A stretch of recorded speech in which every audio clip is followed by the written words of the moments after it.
Welcome in. We're so glad you're here. Before we begin, feel free to like the video, subscribe, and share where you're listening from and what time it is. It's always lovely to know. Now, settle in, get comfortable, and let the story carry you somewhere quiet and full of love.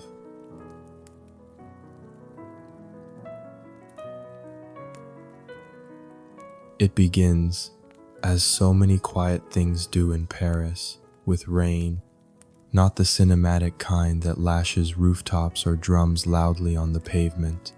No, this rain is soft and persistent, a whisper that lingers on window panes and seeps into the folds of your coat. It makes the city glisten, slightly blurred at the edges, as if you are walking through a half-remembered dream. You don't know why you turn onto Rue de Seine that morning. Perhaps it's because the regular route feels too sharp, too predictable, or maybe it's the ache in your chest that you've stopped trying to name. Whatever it is, you find yourself there, passing shuttered cafes and rain-soaked cobblestones, your boots making no sound on the slick stone. You pause in front of a makeshift bookstall beneath a sagging awning. The man who runs it isn't there today, just a small cardboard sign that reads, "Pay what you can." The words are tired of waiting. Your fingers, chilled from the damp, drift across cracked leather bindings and swollen paperbacks. Most are warped from the weather, their spines curled like autumn leaves. You don't intend to buy anything. You don't even know what you're looking for. And then your hand pauses over a green cloth-bound volume with no title. Its cover is faded, almost velvety from years of handling. You pull it out gently, expecting pages stained with mildew or scribbled over text. But inside, nestled between the third and fourth chapter like a secret someone once meant to retrieve, is a postcard. It is pale and yellowed, as though it's been dreaming for a long time. You turn it over. The handwriting is instantly, unmistakably his. Your breath catches. The sounds of the city fade, the distant rumble of a German truck, the muffled clink of dishes from an apartment above, the soft shush of rain, all of it dims beneath the thunder in your chest. You read the date first. March 3rd, 1940. 3 years ago, before the occupation, before everything broke apart. The card is addressed to you, your full name, the old apartment you left when the city turned too quiet, and then the message. If you find this, it means Paris has not swallowed you whole. I don't know if I'll see you again. I hope you still find comfort in words. The green book was your favorite. Or maybe it was just the way you held it, like it had breath. J. That's all. Just the single initial. But it's enough to shatter something in your chest. You hold the postcard between your fingers, as though it might vanish. Your other hand brushes against the rain-damp edge of the green book. It was your favorite, or maybe you just held it like it was. You don't cry. You haven't cried in months. But your throat feels tight as you slip the postcard back between the pages and press the book to your chest. You leave coins on the stall more than fair. The bookseller will understand, or maybe he won't. Either way, you don't look back as you walk away, the weight of the past tucked beneath your arm like a secret. Your attic apartment on Rue de Fossé Saint-Jacques is just wide enough to hold a bed, a stove, and the shadows you've stopped chasing. The walls are uneven and cold, but the window looks out over the rooftops, zinc blue and glistening in the rain, like scales on a forgotten creature. You set the book down on the small wooden table where you used to write letters. It still smells faintly of him, that mix of pipe tobacco and lemon soap. Or perhaps that's just your memory, stubborn in its loyalty. You light a candle. It flickers against the window pane, casting long, wavering shadows across the room. Outside, Paris is wrapped in a hush. Even the usual whispers of wartime are muffled by the rain. You open the book again, More slowly this time. The postcard is still there. You run your finger along the edge, then lay it flat beside your cup of tea. The words echo softly in your head. I hope you still find comfort in words. You do, or at least you want to. You think back to the bookshop where you met him, on Rue de l'Odéon, in the Latin Quarter, near where the wind always smells like bread and paper. He worked afternoons behind the counter, scribbling poetry into ledgers when no customers came. You had gone in looking for a copy of Rilke, but left with a note inside the cover that read, "You don't know me yet, but I hope you'll come back anyway." You did. Again and again, under the excuse of books, though it wasn't the books that kept drawing you. He wore his sleeves rolled, always ink-stained at the cuffs. He quoted Proust when he thought you weren't listening. He smiled with one side of his mouth, and it made you feel like the sun was behind your ribs. He called the war a pause in the orchestra. You hated him for that, and loved him for it.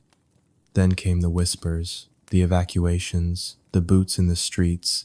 The bookshop closed one day and never reopened. You searched for him once, then twice before learning to stop asking. Silence, in this city now, is a kind of safety. But he left you this. A postcard no one else could have known to place where you would find it. 3 years later, on a street you don't usually walk, in a book you once adored.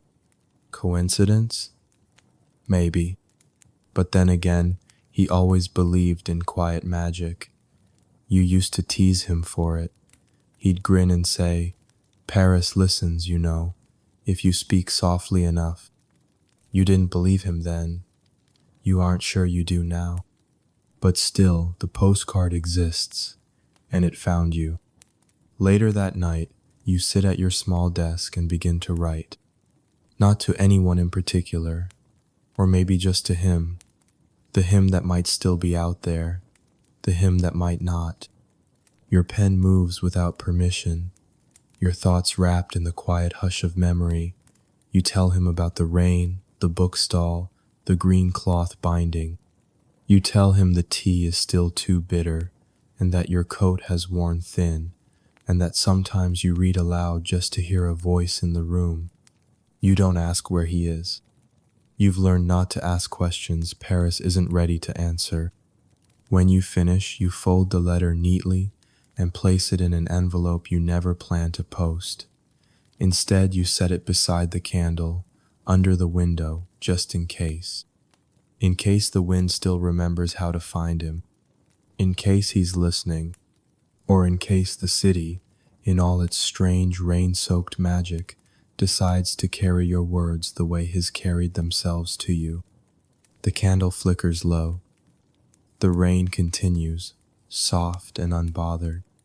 You press your fingers against the window pane, leaving 5 soft marks that fade in seconds. Then you whisper into the night, not loudly, but enough that maybe Paris hears you. I never stopped holding the book like it breathed. And then, because sleep has been waiting for this moment, for the quiet, for the memory, for the letter, you lie down with the green book by your side. And the postcard, still nestled between the pages, waits for morning with you. You dream of him that night, not in vivid colors or dramatic scenes, but in the way a scent drifts through a half-open window, in the way light rests on a worn collar. You don't see his face, not entirely, but you remember the sound of his footsteps on old wood, the warmth of his coat brushing your arm in narrow doorways, the way he paused before saying your name, like it was something sacred. When you wake, the rain is still falling. Paris is wrapped in a kind of hush that only exists in early morning, when the world hasn't yet remembered it's at war. The green book lies beside you, open to the place where the postcard still rests. You reach for it without thinking, tracing your fingers along the handwriting again, your pulse steady and quiet, the kind of quiet that feels like a held breath. You've read the words a dozen times now. They haven't changed, but somehow They unfold differently each time, as though the ink itself remembers something new with every glance. If you find this, it means Paris has not swallowed you whole. He always spoke in metaphors. Sometimes you teased him for it, and he'd pretend to be offended, but mostly he just smiled, the corner of his mouth tugging up like he was trying to hide it. You never told him how much you loved it, the way his thoughts spun like threads of smoke, how he could make something as ordinary as a teacup sound like a poem. He had ink-stained cuffs, always, no matter the shirt, no matter the day. He could have worn white silk and still ended up with smudges of black near his wrists. You used to joke that the ink was inside him, and it simply leaked out. He liked that. You remember the first time you touched his hand. Not by accident, not in passing, but on purpose.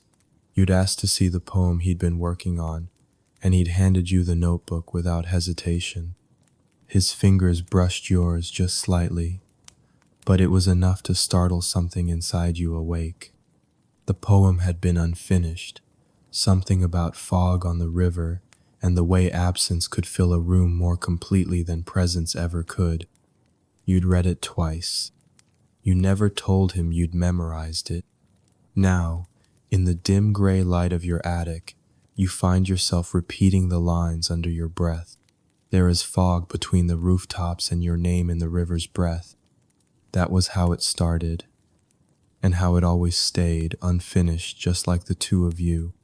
Later that morning, you visit the part of the city you try not to return to, the old bookshop. It's still there, sort of. The shutters are closed, the windows dark.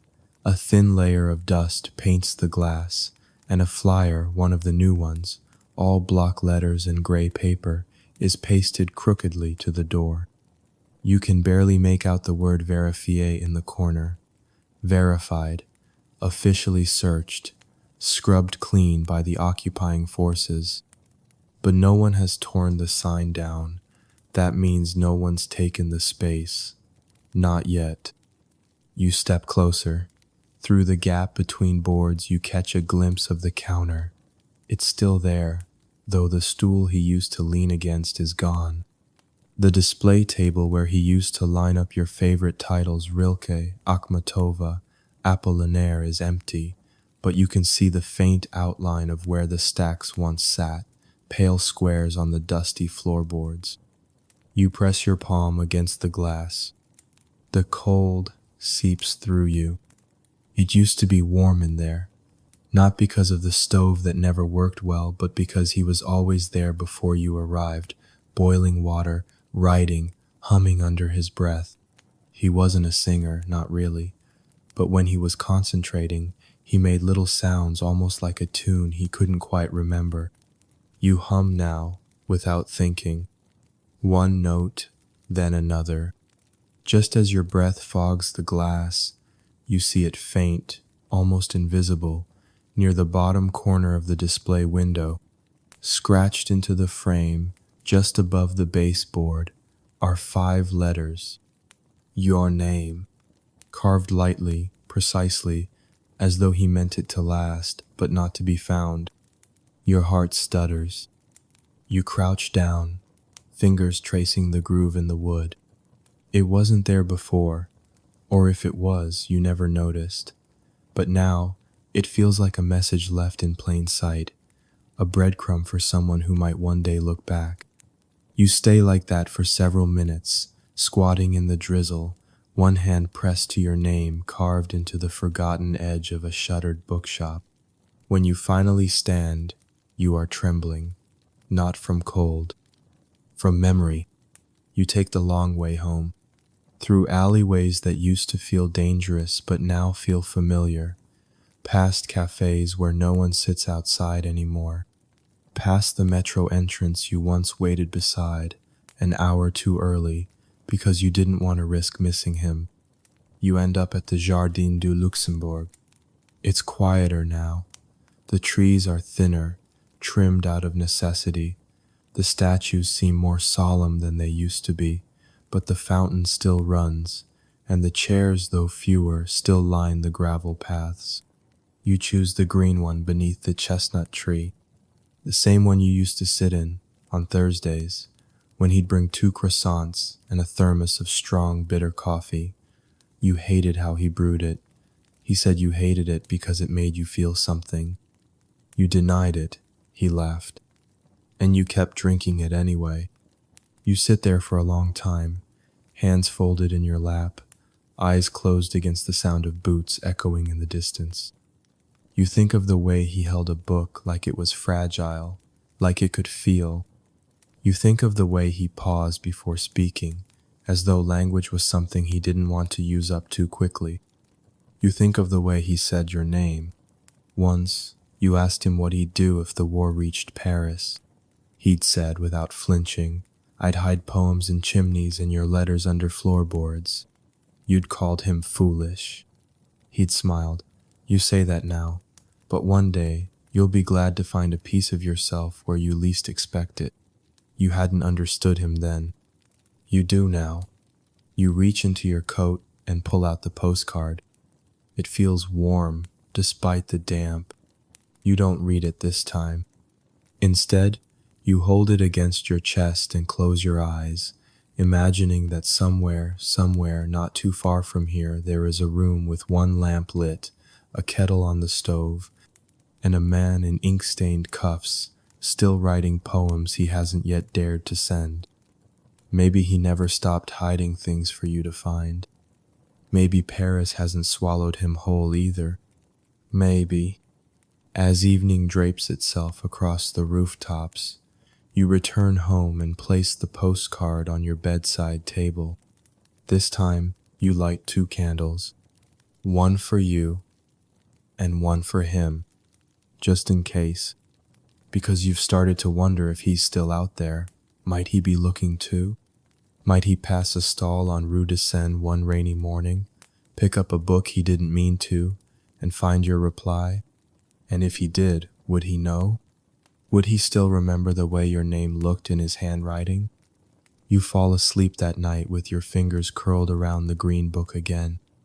And this time, you dream not of absence, but of footsteps in the hall, the rustle of pages, and a voice that says not loudly, but clearly, "There you are. You didn't mean to go back to Gare de Lyon." It wasn't a place you allowed yourself anymore. Too many ghosts in pressed uniforms, too many goodbyes that pretended to be temporary. But this morning, something draws you there. The city is quieter than usual, almost reverent beneath a sky the color of old tin.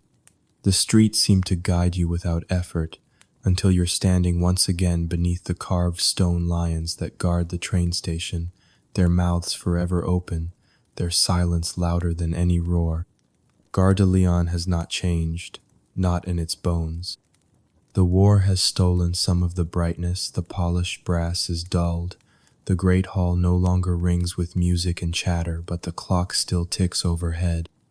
The arches still stretch wide like arms waiting to hold travelers who never arrive. There is a stillness here, a peculiar sort of breathless quiet that lives only in places meant for leaving. You find yourself walking past the main platforms, your steps slow and reluctant, trailing ghosts. There, tucked beside the platform for the Southern line, is Le Train Bleu. You stop. It's still open. Somehow, impossibly behind blackout curtains and chipped enamel signage it endures. The once grand brasserie, all gilded mirrors and painted ceilings, has dimmed since the last time you were here. The chandeliers have lost their shine. The light is heavy, amber tinted, but the same blue velvet booths remain, like memories too stubborn to fade. You step inside. The maitre d' thin man with ink-black hair and a face full of lines barely looks at you. He doesn't ask for papers. He gestures silently toward a table near the window, and you slip into the booth without thinking. It is the same table, the same corner, the one where he sat back in 1939, his coat half-buttoned and his hands wrapped around a chipped porcelain cup. He wore a scarf that day, navy blue frayed at the edges. You told him he looked like a detective in an old cinema reel. He told you to stop romanticizing things, even as he smiled into his coffee like he didn't mean a word of it. That day had been full of words left unsaid, both of you aware of the rumors circling like birds overhead, men disappearing from doorsteps, names whispered, then lost, trains filled with strangers and suitcases, and the sound of not knowing. He had asked you then, softly, what would you take if you had to go? You'd shrugged. Books. Letters. He'd nodded, solemn. Good. Words survive the worst of us. You hadn't known then what he meant, but now you do, because you're here, in this place, with the memory of his voice in your ear and a postcard folded neatly in your coat pocket. The waiter brings tea without asking, weak, barely hot, but you wrap your hands around the cup anyway. There's comfort in the shape of it, in the way the steam curls upward, like something trying to return to the sky. You look around and realize you're not alone. A few others sit scattered throughout the room, older couples, soldiers in muted uniforms, a woman with a typewriter and no ribbon. No one speaks. Everyone here is waiting for something, or someone, or perhaps for a version of themselves that once existed in this very room. You close your eyes and allow yourself to go back to that day, to the last time you saw him. He had arrived late, breathless, holding a letter he never let you read. You asked him why he looked as though he'd seen something terrible, and he said, I have.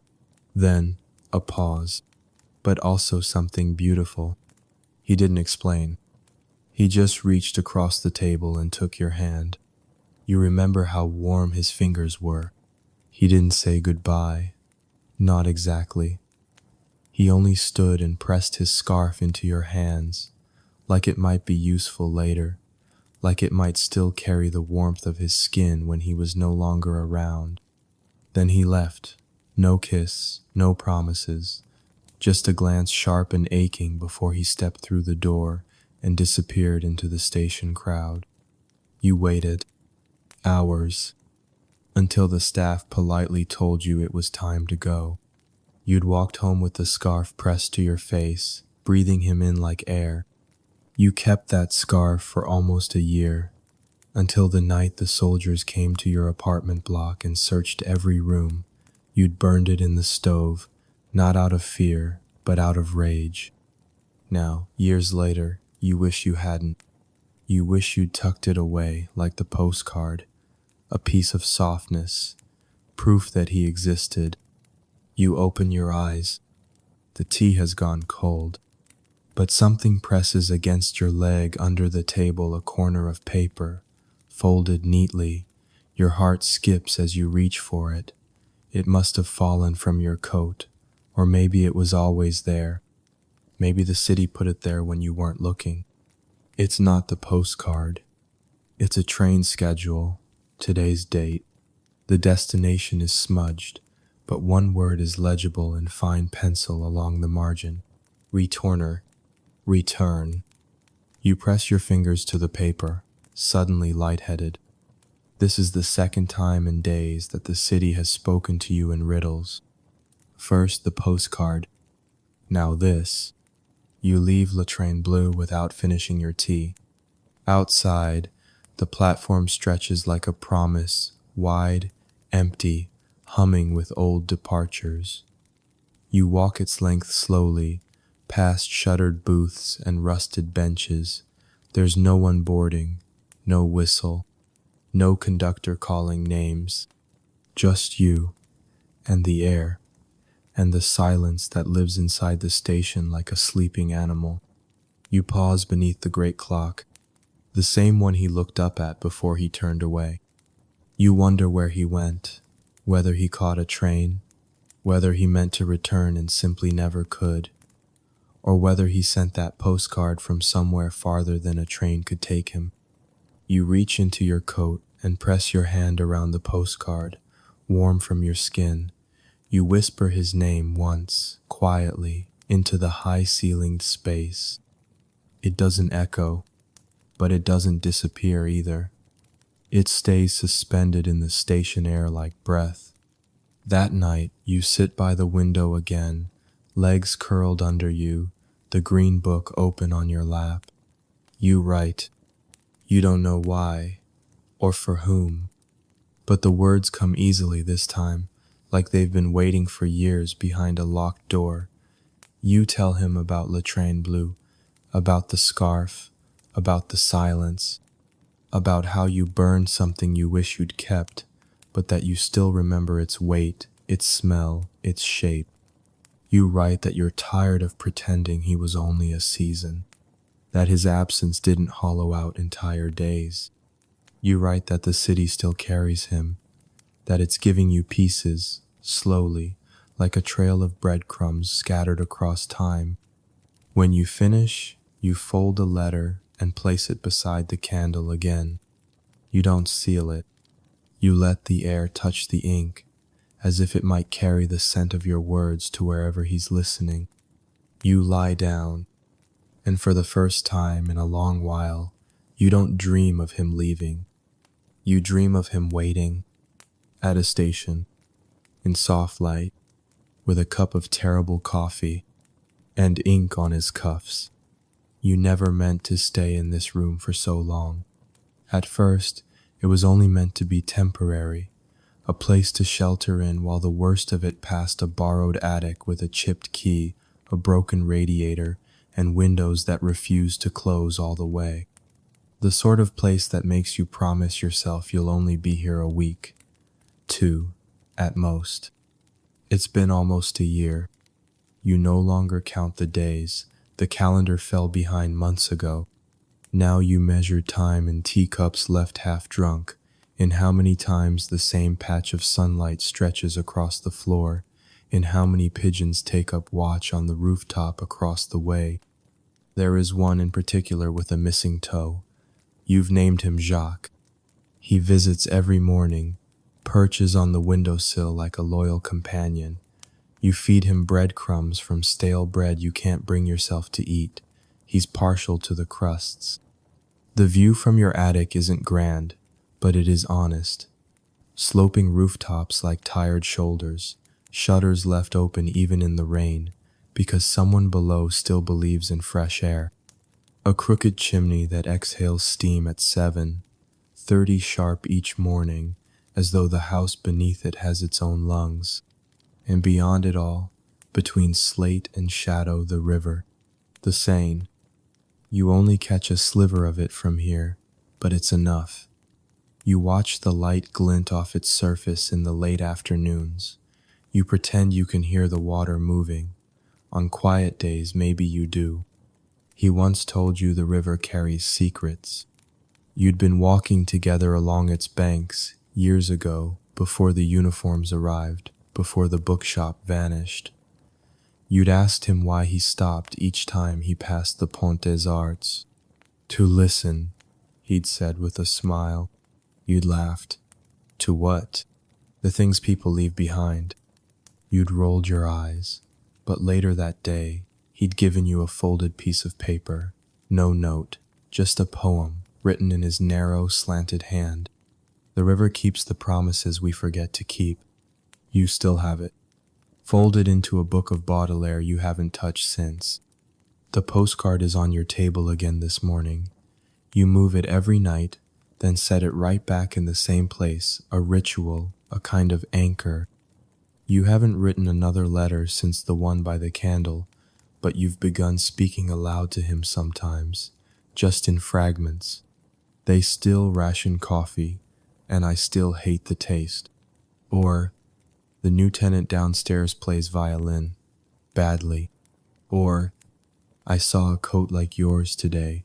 My heart nearly stopped.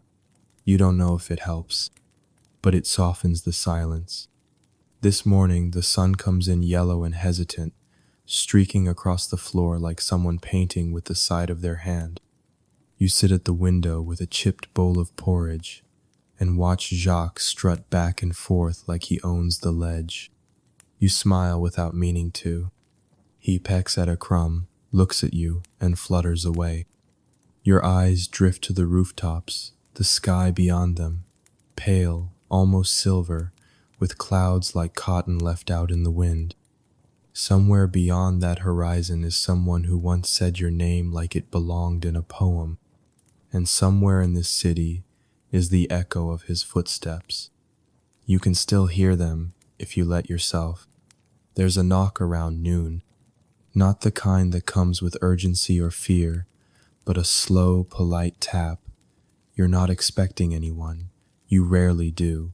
You count to 5, hold your breath, and open the door. It's Madame Louvet from the 3rd floor. She's holding a box wrapped in oilcloth. "I made too much soup," she says, "and I have no one to eat it with." You invite her in, because that's the right thing to do. She sits in your worn chair with her wool gloves still on and surveys your small space like it's a museum of loneliness. "You're quiet," she says, not unkindly. "So are you."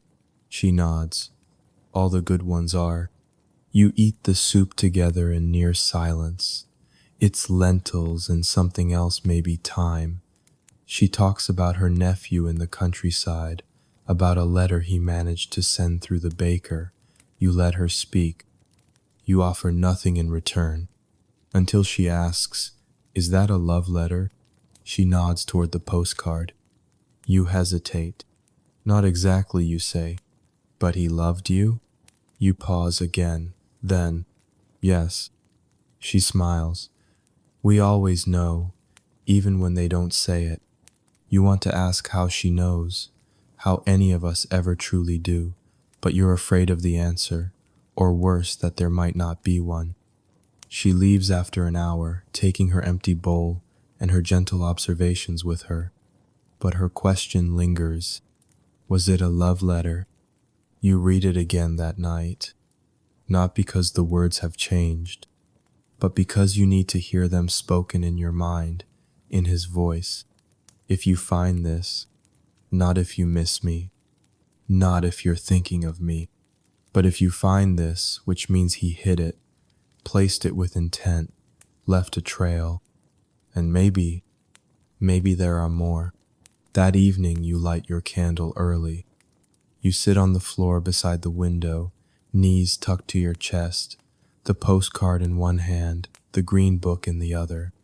You listen to the soft creaks of the building settling, to the violin downstairs, struggling through something melancholy, to the wind. You begin writing again, not on paper this time, just inside your mind. You write about his voice, about the way he smelled after rain, about the rhythm of his pen on paper, and how he'd always run out of ink at the worst possible moment. You write about the morning you left the bookshop and saw him watching you from across the street just for a moment, just long enough to make your breath catch, and how you didn't wave, didn't smile. You simply knew. That was the last time you saw him before the silence began. Maybe he saw you again. Maybe he never stopped watching. Or maybe, like you, he found it too difficult to go back. As night wraps itself around the rooftops like a worn coat, you lean your head against the glass and let your eyes close. You imagine him, not the way he was when he left, hurried and brittle, but how he was on ordinary days, elbows on the counter, chalk on his fingers, a pencil behind his ear, and your name in his mouth. You think of what it might be like to walk beside him now through a different Paris, one without checkpoints or fear, where your hands could find each other without flinching. You imagine the room you'd share, books stacked everywhere, a kettle that squeaks when it boils, a window like this one, with just enough of the Seine in sight to remind you that the world keeps moving, no matter who it leaves behind. You whisper into the glass, "I still wait for you." The city doesn't answer, but Jacques lands on the windowsill again and stays longer than he ever has. You haven't bought flowers in years. not since the gardens closed and the flower carts disappeared from the boulevards, not since color itself began to feel like something forbidden. Paris, once so proud of its blushes and blooms, now dresses mostly in gray coats, gray skies, gray bread. Even the posters peeling from the walls seem to fade more quickly now, as if the city is ashamed of being seen. And yet this morning, as you walk without destination, as you so often do, something pulls you south, toward the quieter streets near Saint Sulpice, the ones that smell faintly of warm stone and chimney smoke, even when the air is damp. The city feels suspended today, like it's paused mid-breath. A light drizzle freckles your coat, but you don't turn back. You walk slowly, as though following a scent you can't name. The postcard is with you always, folded in the pocket of your coat, just under your heart. You've stopped thinking of it as a message. It feels more like a thread now, one that leads, gently, through the stillness. You reach Rue Ferrou before you realize where your feet have taken you. You pause outside a little shop with a green awning. You're sure it wasn't open the last time you passed. Perhaps it wasn't even here at all. The paint is chipped, but the windows gleam. And behind the glass, arranged in pale earthenware jugs, are flowers. Actual flowers. Not paper, not cloth, not the faded bundles some women press to their lips like a memory. Real blossoms. Freesia, carnation, sweet pea, and roses not red, but the kind of white that holds a secret warmth, like parchment catching late sun. You step inside before you have time to question it. A small brass bell rings, high and uncertain, as if surprised by its own voice. The scent in the air is soft, not overpowering, something like crushed stems and lemon soap. It reminds you of spring, of soap on his collar, of pages turned gently at dusk. Behind the counter stands an old woman with a basket of lavender in her arms. She's slight, with her gray hair pinned in a loose knot and a pair of spectacles perched low on her nose. She does not greet you. She simply lifts her eyes and says your name. Just once. Softly. Your breath catches. No one has said it like that in years. Like it's something known, something remembered. You nod, unsure whether to answer or flee. But the woman doesn't ask questions. She only turns and walks to the back of the shop. After a moment, she returns with a single white rose. She wraps it in plain brown paper, ties it with twine, and presses it into your hands. There was one set aside, she says. You open your mouth. I didn't. She raises a hand. Not to hush you, exactly. More like someone gently closing the lid of a music box. From your poet, she says. Then she turns away. You leave the shop in a daze. The rose feels impossibly delicate in your hands. Its petals are full but not perfect. A soft curl here, a slight tear there, like a breath held too long. You don't unwrap it. You walk with it pressed gently against your coat, the paper rustling softly with every step. You wonder how she knew your name, how she knew to say your poet in that voice, the one reserved for stories too old to doubt, and how, in a city grown so forgetful, someone still remembered you belonged to someone else. The postcard flutters slightly in your pocket, caught in a breeze as you cross the square. You think about turning back. But when you reach the shop again, the windows are dark. The flowers gone, the bell still. The green awning hangs limp against the rain. At home, you unwrap the rose with trembling fingers. It is more fragrant than you expected. Not heady, not sweet, just enough to make you close your eyes. You place it in a chipped glass bottle, the only vase you have, and set it on the table beside the green book. the brown wrapping paper you fold neatly, smoothing it with care. It's only then that you notice the writing. A single word, in pencil. Avril. April. The name of a month, or perhaps the memory of one. You press your thumb to the edge of the paper, as though the letters might smudge. He once told you April was his favorite word. Not the month itself, just the word. He liked how it sounded in his mouth, brief, but bright, full of possibility. He said it felt like something beginning. You hadn't understood then, but now you think you do. You light your candle early, as you often do when something shifts in the day, when the wind feels different, or when a bird outside sings a melody you don't recognize. The flame catches easily, the rose leans toward the warmth, and you, feeling like a thread pulled through time, open your notebook and begin to write again. Not because you know what to say, but because the flower asked you to, because someone knew to leave it for you, because, against all logic, the city is still offering you messages in old shops, in broken sidewalks, in petals and pencil marks and names whispered by strangers. You don't sleep much that night. Instead, you lie still and listen to the quiet, to the rain which comes in light waves, to the violin downstairs, softer now, almost bearable, to your own breath. You wonder if he's listening too. If somewhere in a room with a slanted ceiling and a window like yours, he holds something of yours, a scarf, a letter, a memory. Maybe he wears your name the way you now wear his, close and quiet and constant. You fall asleep with the scent of the rose in the air, and a dream already blooming behind your eyes. You don't plan to open the drawer. You've passed it 100 times. It's always there, built into the small desk by your window, the one you rarely use except to rest your elbow when you're reading, or to lean against when the nights feel a little too long. The drawer sticks. You've told yourself that's why you haven't opened it, that it doesn't matter, that it only holds old receipts, a dried fountain pen, a collection of nothing.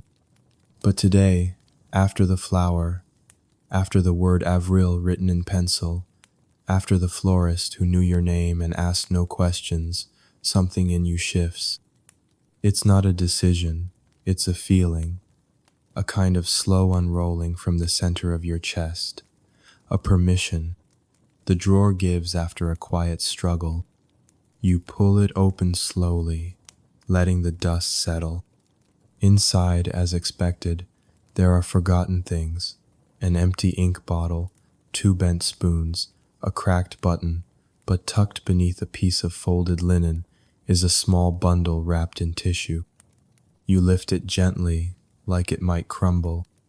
Lavender greets you, faint, but unmistakable. You unwrap the bundle and find a bundle of photographs. Not many, maybe 7 or 8, held together by a thin ribbon that looks like it was once violet but has faded to ash gray. You don't remember placing them here. You sit down before looking at them.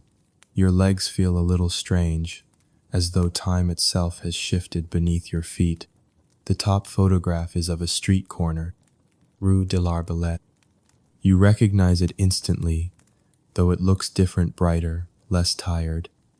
There's a small cafe on the corner with green chairs and a striped awning. You can almost hear the clatter of cups, the conversations.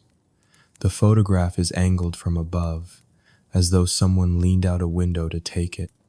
And there, at one of the tables, is you, not quite looking at the camera, reading. Your hair pulled back with the clip he gave you, the one with the blue stone.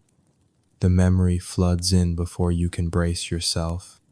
He took the photograph. You'd told him not to. You hated the idea of being captured when you weren't ready, when you weren't smiling, when your thoughts were elsewhere. But he'd argued that those were the real moments, the ones where you weren't performing, just being. And now here you are, caught in a long vanished slant of sunlight, with a book in one hand and your lips parted just slightly, as though you were about to say something you didn't know mattered. You turn to the next photograph. He's in this one, his face slightly blurred from movement. He's laughing. You must have taken it, though you don't remember. He's standing in the bookstore, sleeves rolled, one hand still resting on a stack of novels, the other brushing back his hair. You touch the edge of the photograph with your thumb. You wonder what he was laughing at, if it was something you said, something you didn't. The next one is darker, taken indoors. A desk, a candle, a scrap of paper with your name written on it over and over, as though he was practicing the curve of each letter. Then one of both of you in a mirror, half reflection, half gesture. He's behind you, face close to yours, his hand resting lightly on your shoulder. Neither of you is fully in frame. The image is soft, imperfect, beautiful. You press the bundle against your chest. Your breath shakes. You close your eyes and hold them there, as though the act of pressing memory to skin might bring back the moment itself. You spend the afternoon in stillness. The room takes on a different light, deeper, like the air has thickened around you. You leave the photographs on the table beside the rose. The scent of lavender lingers on your fingers. You boil water. You sit on the floor. You begin to write. This time, you describe the photographs, each one, where they were taken, what you remember, what you don't. You write down the way your throat felt when you saw the photograph of your own face. How it didn't feel like vanity. It felt like something else. Proof that you existed once in someone's lens, in someone's world, that someone saw you in soft focus, in light and laughter and love. You wonder if he ever looked at the photograph again, if he ever held it the way you just did, like a relic, like a truth. And then you pause, because a new thought arrives. The tissue the photographs were wrapped in it had writing on it, faint but present. You reach for it, unfold it carefully. It's a page torn from something, a journal perhaps. Just a few lines scrawled hurriedly, no signature, no explanation, but unmistakably his handwriting. I left these here because one day she'll need to see herself the way I did. If I can't tell her, let the light do it for me. If I disappear, let these stay. Your throat closes. The page is dated July 1940, the month after he vanished. The drawer you've passed 100 times suddenly becomes something else entirely, not a place of forgettable objects, but a sanctuary, a message box, a time capsule, a secret built from love and lavender oil. You don't sleep that night, not out of restlessness, out of reverence. You sit beside the window with a blanket around your shoulders and watch the lights go out, one by one, across the rooftops. You light a second candle, one for you, one for him. You place the photographs in a row beside them, each one catching the glow in a different way. The room feels full, not just of things of presence, of memory woven thick into the air, of something like hope, but older, quieter. You whisper without needing to be heard. You knew I'd come back here. You knew I'd need this. And the candle flickers in agreement. It comes just after curfew. The city has already tucked itself into silence, a silence unlike any other. Not the hush of midnight wanderers or lovers in the shadows. Not the calm after a rain. This is something heavier. A silence that watches, that waits. You've just blown out your candle when the sound reaches you. 3 knocks, faint but certain, a rhythm not unfamiliar. You freeze. The city has trained you not to move too quickly, not to speak unless you're sure. You listen, 1 beat, 2, then a second set of knocks slower this time, 3, then 2. then one.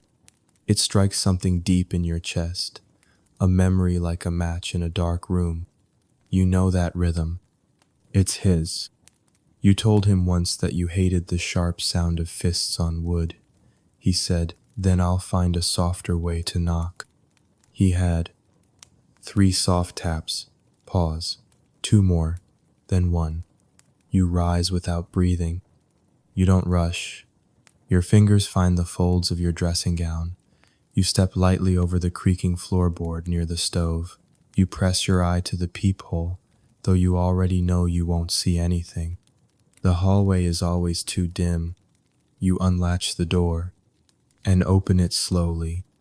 The hall is empty.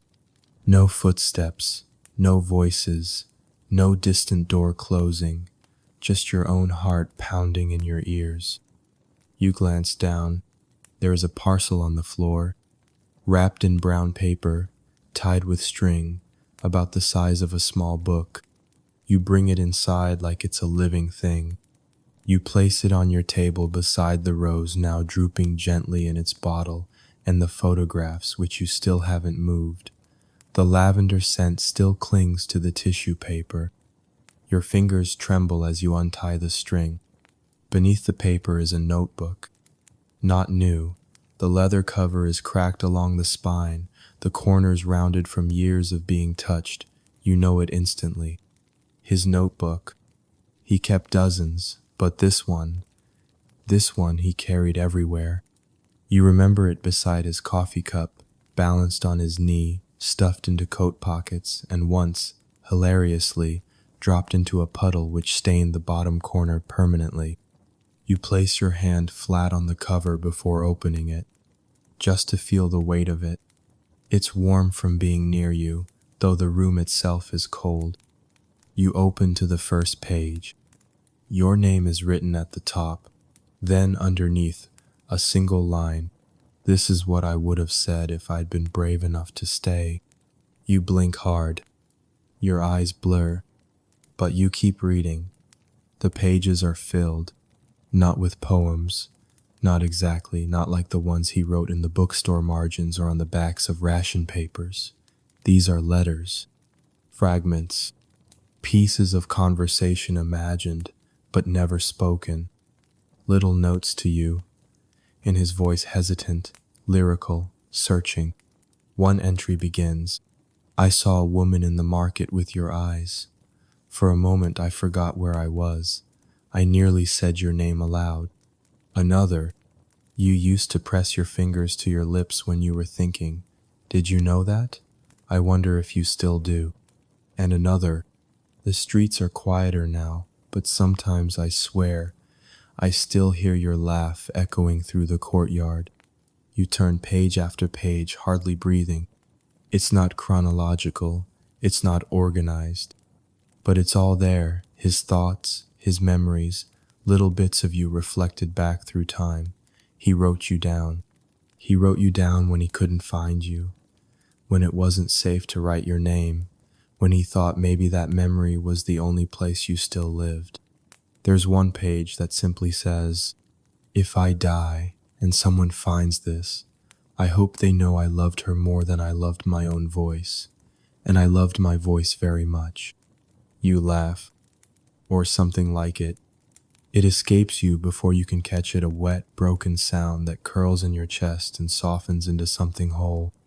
You read until your eyes ache, until the candle burns low again, until the notebook begins to feel like a part of you. You don't sleep. You lie in bed with the notebook on your chest, your eyes fixed on the ceiling, your breath calm. You don't need dreams tonight. You have something better. Proof. Not just of him, not just of what you were, but of what survived. Somewhere in the city, someone had this notebook, held it, protected it, carried it to your door. They knew where to bring it, knew to knock his way. You picture hands not your own folding the paper, tying the string. You imagine someone waiting for the right moment, for the right kind of darkness to deliver it. The resistance, maybe, or someone else. A friend of his? You have more questions now, but no fear. It's strange how receiving this should terrify you, but it doesn't. It settles something. You know he made it. At least long enough to write these words, long enough to remember you, long enough to hope. And now those pages sit beside your rose, your candle, your photographs, as if they were always meant to return to you. In the morning, you wrap the notebook gently in a scarf, not to hide it, to hold it, to keep it close to your skin. You carry it with you down the narrow stairs and into the waking city. It's gray again, but your eyes don't mind it anymore, because now you carry something lit from within. You don't plan to go. The invitation comes folded in the corner of a ration slip. No signature, no address, just a symbol, a sparrow drawn in ink and a time, 22 woe. That's all. But you recognize the bird. He used to draw it in the corners of receipts, inside borrowed books, once on your wrist in the dust of the bookshop counter. The symbol was always his way of saying, I saw this. I wanted to share it with you. The first time he drew it, you asked him why a sparrow. He'd shrugged. They're small, unnoticed, but they survive. You'd smiled and said, like us. Now, years later, the bird arrives again, small and quiet, written into your evening. At first, you hesitate. The world outside your door is not kind after dark, but something about the sparrow pulls at you not with fear but with familiarity, as if part of you has already stood up and put on your coat before the rest of you can make the decision. You wrap the notebook in fabric and slide it under your mattress. Then you dress, simply, soft shoes, dark coat, hair pinned back. You leave just after 9:30, your breath catching in the cold. The address isn't written, but you know where to go. Somehow your feet know, rude as martyrs. Near the top of the hill, just where the city seems to exhale, there's a door you've passed 100 times, unremarkable, but never forgotten. You never knew what was behind it. But he once paused here, brushed the frame with his fingers, and said, if anything happens, this is a place that remembers. You knock twice, then once, then twice again. The door opens. No words are exchanged. The person at the threshold, a young woman with hair tucked under a cap, studies your face, then steps aside. Inside, it smells of wood smoke and old wool. The hallway is narrow, the wallpaper peeling. You're led down a staircase and into a cellar lit by candles and the soft glow of an oil lamp. There are maybe 10 people, all quiet, all watching. Some are seated on crates, 1 or 2 stand near the walls. A man in the corner has a violin across his lap, his fingers resting on the strings as though waiting for permission to play. Then, without announcement, a young woman steps forward. She can't be more than 25. She wears a dark dress with a pin at her collar, a tiny silver bird. The sparrow. She nods once. The violinist lifts his bow, and then the music begins. It isn't loud. It's not meant to be. The melody is slow, almost mournful, yet somehow defiant, like a question posed to a world too weary to answer. The singer's voice is untrained but clear, honest. She sings in French. The lyrics are simple. A woman walking through empty streets, a memory tucked into the lining of a coat, a name whispered to the sky.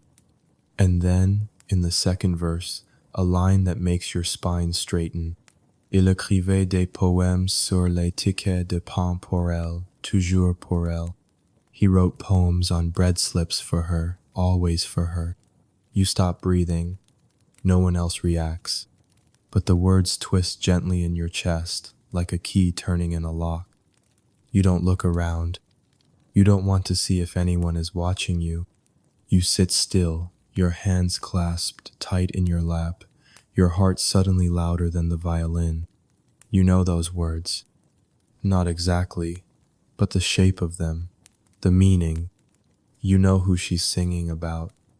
And so you listen. Every word, every chord. You let the melody carry you backward through curfews and postcards, through doorways and flower shops, through streets you once walked hand in hand. She sings of a man who couldn't send letters, so he sent metaphors. Of a woman who reads silence like scripture. Of a city that buried names under bricks and breath but couldn't bury the memory. Of a love left folded between the pages of war. You close your eyes. The candlelight flickers behind your eyelids, and you see him again not just as he was, but as he meant to be. His sleeves rolled, his voice low, his fingers smudged with ink. A poet, not for the world, but for you. Only you. After the song ends, the room is silent. No applause, no murmurs, just a kind of reverence. The singer bows her head, then steps back into the shadows. The violinist lowers his bow.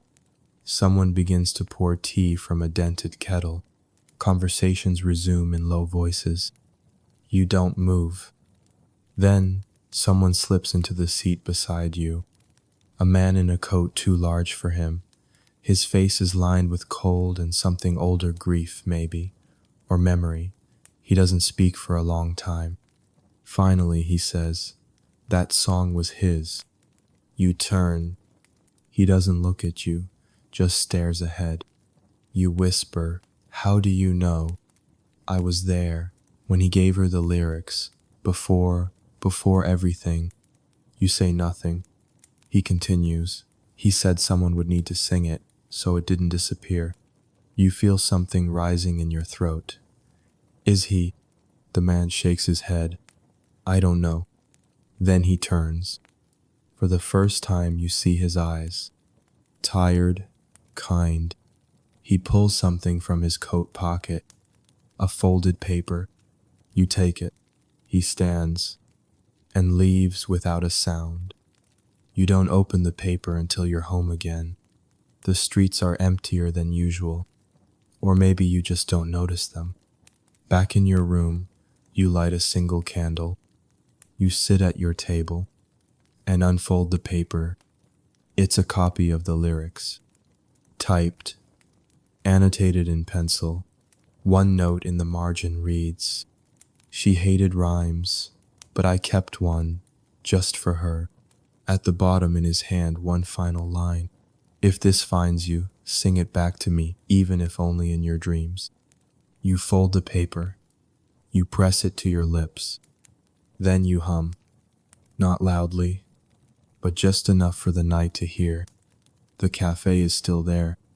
You're not sure what made you turn onto Rue d'Astorg this morning, maybe the angle of the light, or the way the wind moved through your coat, or maybe just instinct, the quiet kind that lives below your ribs and nudges gently when something is waiting. You haven't passed this way in years. It's a narrow street, easy to forget, the kind of place that disappears unless you're looking for it. But the moment your boots touch the pavement, you know, Café Etoile. The sign is older, the paint flaking, but still legible. The windows are fogged from the inside. You stand across the street for a full minute, not moving. He used to sit at the back table, beneath the clock that always ran slow. He said it made him feel like he was cheating time. You exhale slowly and step inside. The warmth hits you first, the air thick with roasted beans, worn wood, and something else, cinnamon maybe. The world outside still smells of ash and November, but in here it is timeless. There are a few patrons scattered through the space, heads bent over cups, eyes on newspapers. A man at the bar reads aloud under his breath. A girl in the corner feeds sugar cubes to a pigeon that somehow made it inside. And then, at the back, by the window, you see him. You stop breathing. It's not dramatic, not a sudden shock. It's a slow, quiet drowning. He sits just as he used to, coat folded beside him, one hand around a white cup, the other resting on a book, though he isn't reading. He's staring out the window, eyes soft, mouth turned just slightly at the corners, as though caught in the middle of a thought he's reluctant to share. It's him, or it's someone who wears his shape. You can't move. The world sharpens, then blurs. The scrape of a chair, the clink of a spoon, the creak of your own breath in your lungs. You take a step, and then another. He turns and smiles. Your knees nearly buckle. It's not quite him. The face is thinner, the lines deeper, the eyes a shade too dark, but the smile is the same quiet, lopsided knowing. You stop just beside his table. He looks up. There's a flicker of recognition in his face. Not the kind that says, "I know you," the kind that says, "I hoped it would be you." He nods at the empty chair. Without a word, you sit. The silence is not uncomfortable. It drapes over the table like a wool scarf, warm, slightly scratchy, but familiar. He takes a sip of his coffee. You watch his hands. They are not quite the same, but the way he holds the cup is thumb along the rim, wrist slightly turned. The hand of someone who spent years holding pens and turning pages. You say softly, "I thought you were gone." He looks at you. He doesn't answer right away. Then he says, "Most days I was." You swallow. His voice is deeper, slower, but you'd know it anywhere. He reaches into his coat pocket, pulls out a matchbook, strikes a flame, then lights the candle between you. There is no reason for it. The cafe is bright enough, but the gesture is so unmistakably him that your chest aches. "I've seen you before," he says. You tilt your head. He smiles. "In the market, near the fountain, you were wearing a green scarf." You blink. "That was weeks ago." You hadn't noticed him. "I didn't speak," he says. "You looked like you were mid-thought. I've never wanted to interrupt that." You lean back. Your hand brushes the inside of your coat, where the notebook still rests, close to your heart. "You left me a postcard." He nods once. "More than one." You narrow your eyes. "What do you mean?" He sips his coffee again. "They're all over," he says softly, "tucked into books, pressed into lamplight, folded into drawer backs." You stare. "You left messages for me?" He doesn't answer. Instead, he reaches into his satchel and slides something across the table. A menu. You blink at it, then open it. It's not a menu. It's a sheet of paper written in his hand. A poem about a woman walking through a city of smoke and silence, about a man watching her from a distance, about love in hiding. You press your palm to the words. "They sang your poem," you whisper, "at a cellar on Rue des Martyrs." He nods again. "I heard, someone told me. She sings it differently now. Slower. She said it was yours."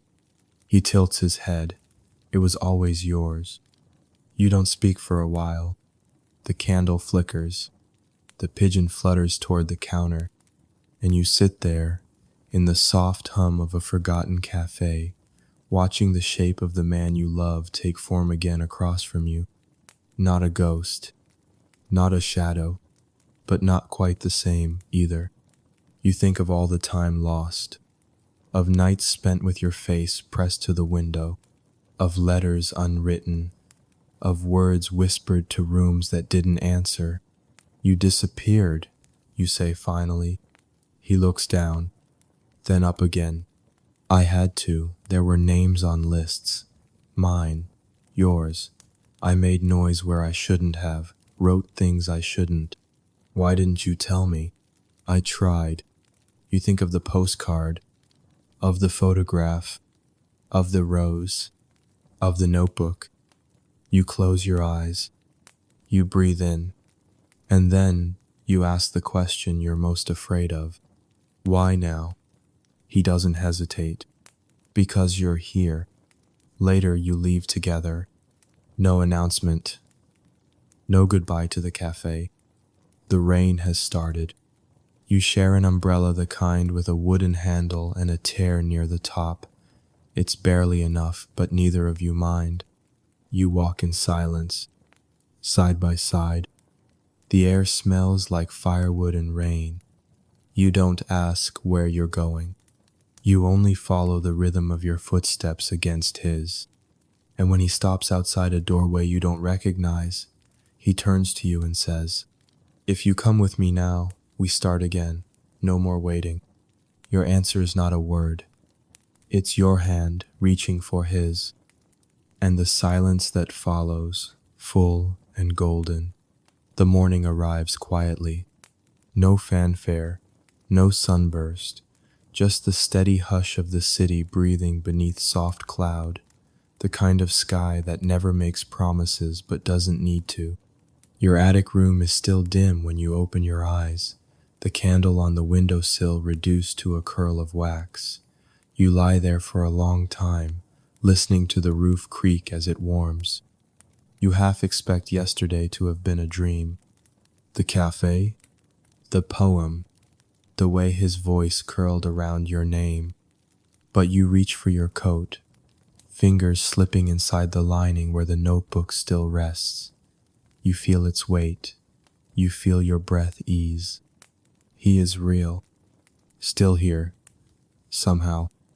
And more than that, he saw you, spoke to you, sat across from you like time hadn't folded 3 years between your chairs. You don't know what it means yet, but you know something has shifted. The world, maybe, or just the air between your ribs. You rise slowly, the floor cold against your feet. The kettle takes longer than usual to boil. You don't mind. You stare out the window, watching steam rise from the building across the way, watching Jacques, your one-toed pigeon companion, peck at a crust of bread you left on the ledge. The city looks almost gentle today, as though, like you, it woke up surprised to still be whole. There's a creak in the hallway, a soft rustle, and then something slips beneath your door. You freeze. The room stills. You cross the floor slowly and crouch. An envelope, unmarked, cream-colored, heavy. You hold it in your hands for a long moment before opening it. Inside, a key, old brass, slightly tarnished, a train ticket folded in thirds, and a single slip of paper, hand-cut, narrow. On it, just 5 words. Tomorrow, if you still remember. Your breath stutters. You sit down hard in the chair by the desk, the envelope still in your lap. The train ticket is real punched for a single traveler, for a time just before sunrise. The station is one you know well. A small line, not the grand departures, but the ones tucked behind freight yards and peeling signs. The ones that whisper instead of shout. The key is unfamiliar. No tag, no name, but it feels warm in your hand, like it has waited, like it belongs in your palm. You turn the slip of paper over, blank on the back. Tomorrow, if you still remember. You whisper the words out loud, and something in your chest clicks softly. You remember everything. You spend the day walking, not toward anything, just through the city, your Paris, the one mapped not by streets but by memory. You pass the shuttered bookstore. You press your hand to the window one last time. The light hits your reflection, and for a moment, you almost see him behind you. You walk past the river, past the bench where he read you poems about bridges, past the wall where he chalked a sparrow in the middle of the night. You return to Rue Ferrou, to the florist's window still shuttered, still dark, and you slide a folded note under the door. No signature, just, "I found the rose. Thank you." You carry the key with you all day, wrapped in the same scarf that once held his notebook. It thumps gently against your ribs with every step, a soft reminder. You don't tell anyone, not Madame Louvet downstairs, not the violinist in the alley, not even yourself, not aloud. You guard the plan like a candle in the wind, not out of fear, but reverence. Because tomorrow is something holy. That night you prepare slowly. You wash your hair, you press your coat, you sew the lining where it's frayed near the cuff. You fold the photographs and place them in a small envelope. You tuck the notebook against your chest. You leave the rose. It's wilted now, the petals curling inward, but it still smells faintly sweet. You leave it in its bottle on the table, beside the candle and the empty teacup. Let it remain. Let it say, "She was here." You write one more letter. Short. No envelope. Just paper folded once and placed beside the window. A final breath, in ink. If someone finds this room, tell them she waited, and the waiting was worth it. Sleep comes lightly. Dreams blur at the edges. But beneath all of it is a knowing like a thread pulling gently from your navel toward the next hour, the next train, the next answer. You wake before the sun. The city is hushed. No boots on the cobblestones, no bells. Just pigeons waking one by one, cooing low as if in prayer. You dress by candlelight. Scarf, gloves, key in your pocket, ticket folded into your sleeve. When you open the door, the hallway smells of cold and quiet wood. You don't look back. On the way to the station, you pass the cafe again. It's closed, but someone has drawn a sparrow on the window in condensation. You smile. It's not a goodbye. It's a pause.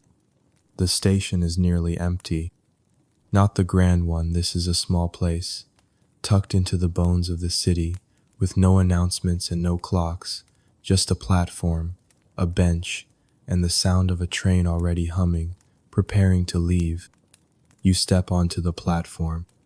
Your boots echo, and then you see him, standing near the end of the platform, coat buttoned, eyes searching. He sees you. He doesn't move.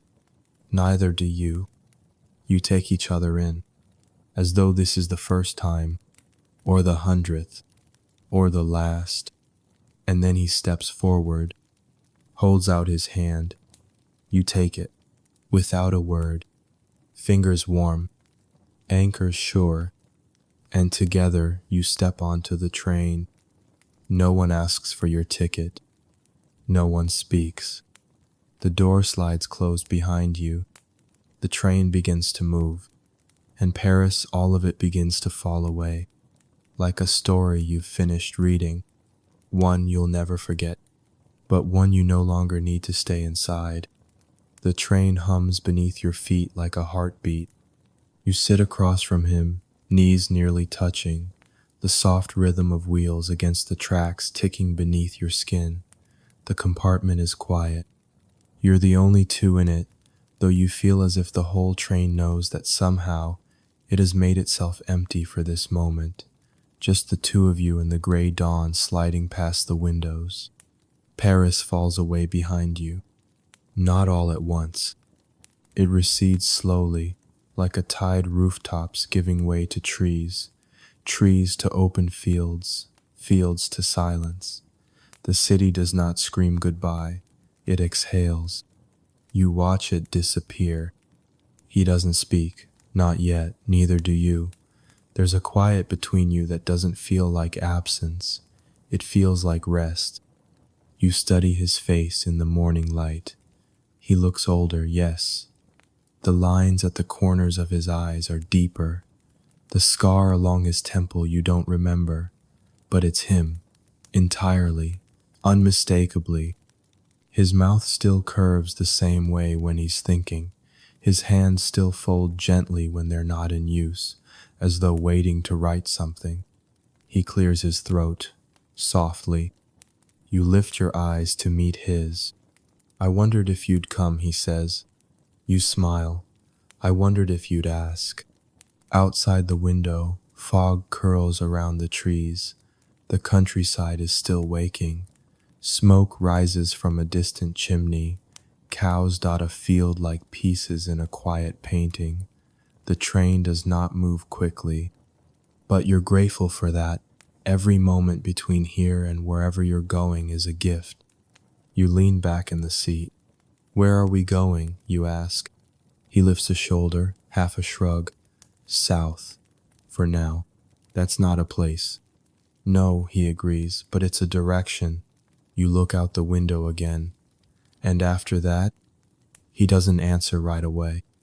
Then he says, we stop when it feels right, when the world feels wide again. You nod. It's more than you hoped for. He opens his satchel and pulls out something wrapped in cloth. Found this in a drawer at the safe house, he says.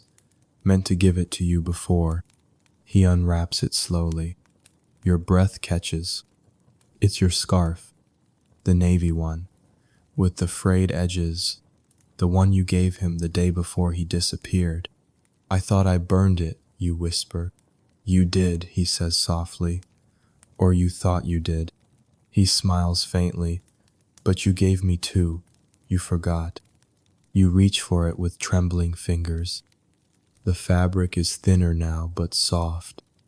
Familiar. You press it to your face. It still smells like lavender, like old pages, like before. You kept it. He nods, even when I lost everything else. The train curves through a tunnel, then into a clearing with a river below. You both lean toward the glass at the same time. Your shoulders touch. You don't pull away. He doesn't either. You left pieces for me, you say quietly. The postcards, the rose, the notebook. He nods once. I didn't know if you'd find them, he says. I didn't know if you were alive. I wasn't, he says gently. Not really. You look at him then, really look. And he does the same. There's grief in his eyes, not just for what was lost, but for how long it took to be found again.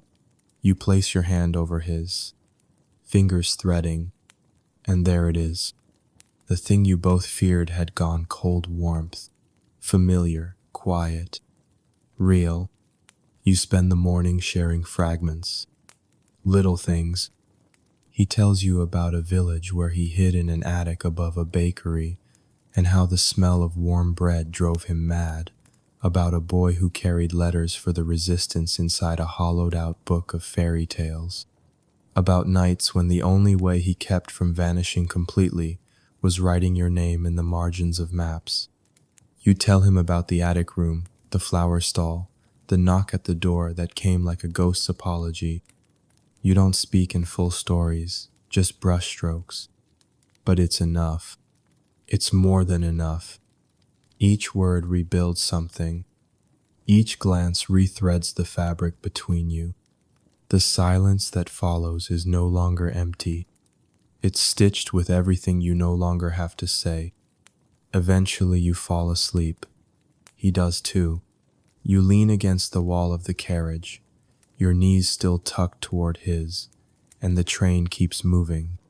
Outside, the landscape rolls on sleepy towns, shuttered windows, trees bending gently in the breeze. When you wake, the light is warmer, the shadows shorter, and his coat is draped over your shoulders. You hadn't even noticed. You turn to find him watching you, not in a way that demands anything, just seeing, fully. He speaks first. You still sleep with your hands in fists. You look down. It's true. You always have. You loosen your fingers.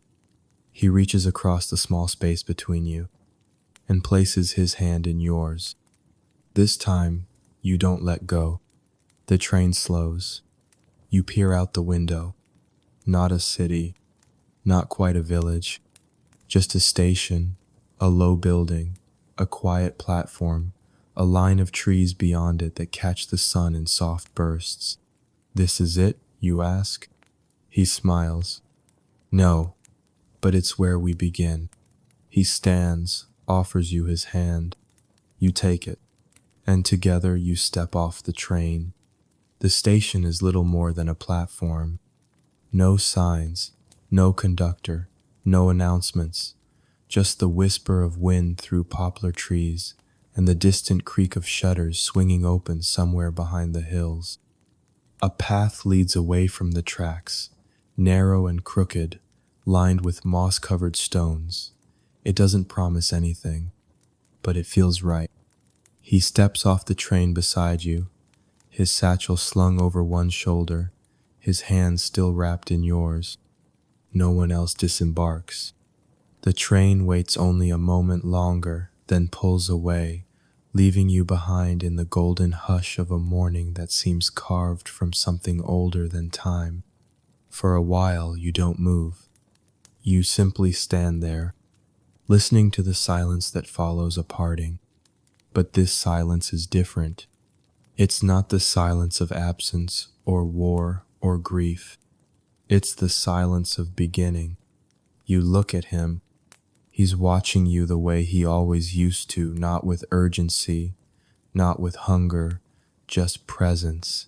Like the simple fact of you being here is a story he's already read 100 times and still can't believe the ending. You squeeze his hand and begin to walk. The path leads through fields where the grass sways low and sleepy. A stream follows beside you, small and steady. You pass wildflowers, yellow and pale blue, growing in untamed bursts, and once, a rusted bicycle leaning against a broken fence, as if someone once meant to return and forgot. There is a kind of stillness here that feels like permission, not to forget, but to soften, to allow your memories to uncoil and lay themselves down, like a coat taken off at the end of a long journey. You reach a cottage just before the trees begin. Stone walls, thick with ivy, a roof of slate tiles, slightly crooked, shutters the color of worn sky, and a front door with no lock. He gestures to it. It belongs to someone I trust, someone who's gone south for the winter. He said we could stay. You nod, not needing more. The key he left you fits the door. Of course it does. You step inside. It smells like cedar and dried herbs. The floors creak. The windows let in too much light. There's a kettle on the stove, a stack of firewood by the door, a single bed tucked against the wall with a quilt folded neatly on top. It doesn't feel like a hiding place. It feels like a promise kept quiet for too long. He sets his satchel down. You remove your coat. He moves to the hearth and lights the kindling with fingers that still remember the rhythm of warmth. You watch him for a long time, the way his shoulders move, the way he hums under his breath, tuneless but steady, the way he leaves space beside him without saying anything, just enough for you to slip into like muscle memory. You do, and you sit there, in front of a fire not yet roaring, with the man you waited years for and who waited just as long for you. Neither of you says it, but it's written into the stillness. You're home. The days are slow, deliberate. You wake early when the light is soft and the house still smells of wood smoke. He makes tea with far too little sugar. You hum old songs beneath your breath. There are no clocks in the cottage. Time moves as it pleases. You walk each morning. You read in the afternoon. Sometimes you talk. Sometimes you don't. You write again, not to him, not anymore, but with him nearby. His voice beside you, suggesting a word here, a metaphor there, his fingers brushing yours as he takes the page and reads aloud what you didn't know you meant. He sleeps beside you, back turned at first, as though still unlearning the years apart. But by the second night, you find each other easily, his arm draped across your waist, your hand curled in the fabric of his shirt. There's no need to rush. After all, you already lived the waiting. This is what comes after. This is the part they never tell you about, the quiet that follows the ache. The hours that don't need to be filled with anything but each other. One evening, you return from the river with your hair damp and your sleeves rolled. He's sitting at the table, a bundle of letters in front of him. You freeze. He looks up. I found them, he says gently, tucked in the lining of your coat. You nod, not ashamed. He lifts one. Your handwriting, your words, the letter you left on the windowsill, the one that said, "If someone finds this room, tell them she waited, and the waiting was worth it." He doesn't read it aloud. He doesn't need to. Instead, he stands, walks to you, places the letter back in your hand, then kisses your forehead. Slow, steady, sure. You close your eyes, and for the first time, you feel the war fall away, not completely, but far enough to make space for this peace, this warmth, this man, and the version of yourself you get to be beside him now, not the waiting one, not the grieving one, but the one who stayed, the one who endured, the one who now gets to choose love in the present tense. That night, you lie beside him with the windows open. The wind smells like lavender and smoke and something green, something growing. He says your name once, in the dark, and you answer, "I'm here." He wraps his arms around you, and you fall asleep like that, like a story whose ending was not forgotten, only delayed, like a postcard returned to sender, stamped, opened, read aloud, and placed gently on the bedside table to be kept forever